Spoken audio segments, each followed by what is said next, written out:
नमस्कार साथीहरू, आजको यो भिडियोमा साथीहरू ई-सेवाबाट बिजुलीको बिल कसरी तिर्ने एकदमै सजिलो तरिका सिकाउनेछु साथीहरू। यसको लागि साथीहरू ई-सेवालाई ओपन गर्नुहोला।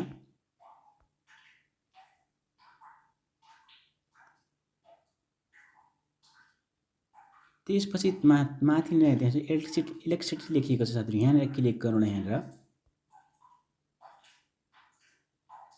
त्यसपछि अलि तल आउनुहोला, यहाँ तलनेर यहाँ देख्छु यहाँनिर तलनेर आउनुहोला।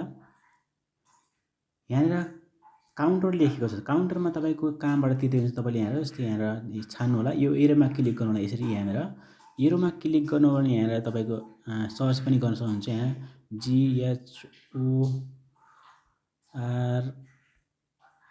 GHORAH घोरा आइसकेको छ, मैले यहाँनिर घोरा आइसकेको। तपाईँले सर्च गर्नु साथै यसरी सर्च गर्नुहोला, तपाईँको पनि आइहाल्छ कहाँबाट तिर्दै हुन्छ। त्यसपछि अलि तल यहाँ एससी नम्बर लेख्नुपर्ने छ। एससी तपाईँ एससी नम्बर तपाईँको बिलमै हुन्छ साथीहरू। यो नम्बर राख्नुपर्ने हुन्छ, एससी नम्बर देख्छु होइन। यो घोराइ तपाईँबाट तिर्दैछु भने तपाईँले कहाँबाट तिर्नु त्यहाँ छान्नु होला। त्यसपछि यहाँनिर एससी नम्बर लेख्नु होला। अलिक तल पनि यहाँनिर कस्टमर आइडी लेख्नु साथीहरू, त्यो पनि तपाईँको बिलमै हुन्छ साथीहरू। यति राखिसकेपछि यहाँ एकदमै सजिलो रहेको छ। यति राखिसकेपछि यहाँनिर प्रोसेसमा क्लिक गर्नु होला।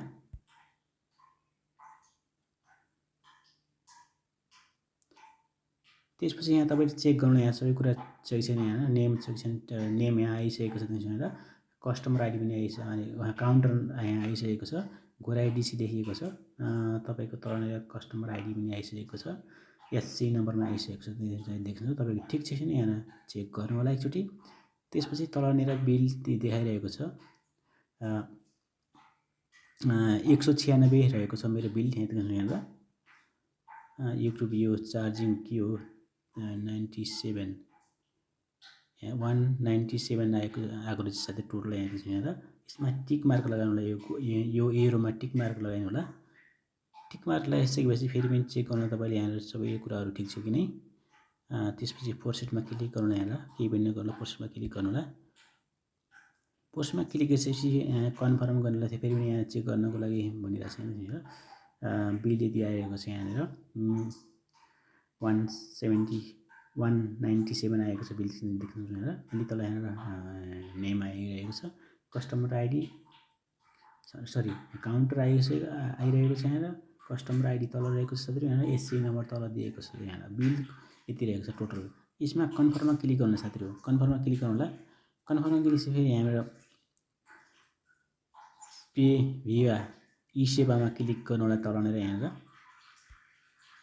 त्यसपछि तपाईँको ई-सेवाको 4वटा पिन राखिदिनु होला यहाँनिर।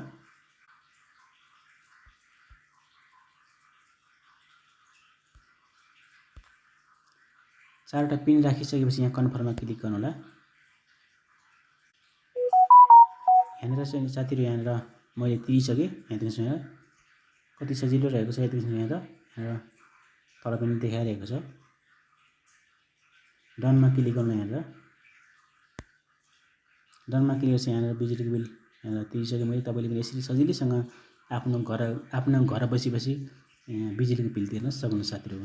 र त साथीहरू आजको भिडियो यति नै। अर्को नयाँ भिडियोमा फेरि ल, ओके बाई।